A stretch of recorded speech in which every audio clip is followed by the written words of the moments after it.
2025 is both the 10th anniversary of Laudato Si, but it's also the 800th anniversary of the Canticle of the Creatures. And so, of course, many of the listeners to this podcast would be familiar with the Canticle and probably singing it in church and familiar with many of its lines.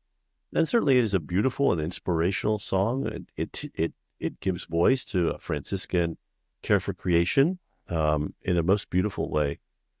But this is another text that's really worth kind of studying and reflecting upon.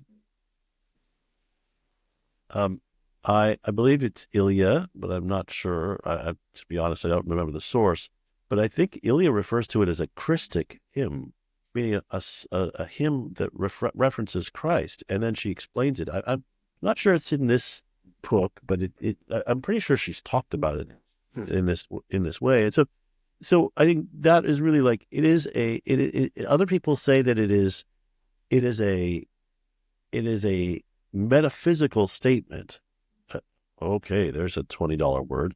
So it's sort of like it's describing reality that Francis perceived, not using advanced philosophical technical language, but as a song from the heart, emerging from his contemplative love of creation and his experience of God in creation. It's also, for example, the first song in modern Italian.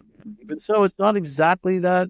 I mean, it's unusual as reverting to the encyclical. The encyclical is from this kind of medieval Umbrian. It's not from Latin. Almost every other encyclical that I know has the first words are from the Latin, and this one is from medieval Umbrian. And so that's so interesting that the Pope decided to kind of deviate, as it were, from tradition in order to embrace this and embrace it as a wisdom text. So there, again, I'm thinking about this relationality that's in the Canticle. It's really, I think, helpful for understanding Francis, who used the term brother hundreds of times, and then that sort of gives us gives me the perspective, and I hope you and your listeners as well. It's all about family. And family is the root metaphor here for understanding Francis's relationship to other people and to earth and to creation and to God.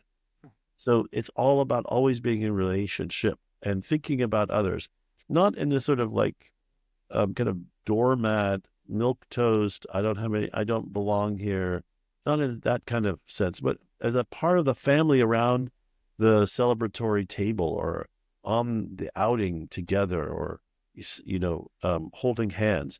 Those are the kind of images that I think are suggested by this, both emerging from Francis's own insight, but also from it speaks to us today, and it's available to us today if we choose to lean into this way of living, this way of seeing.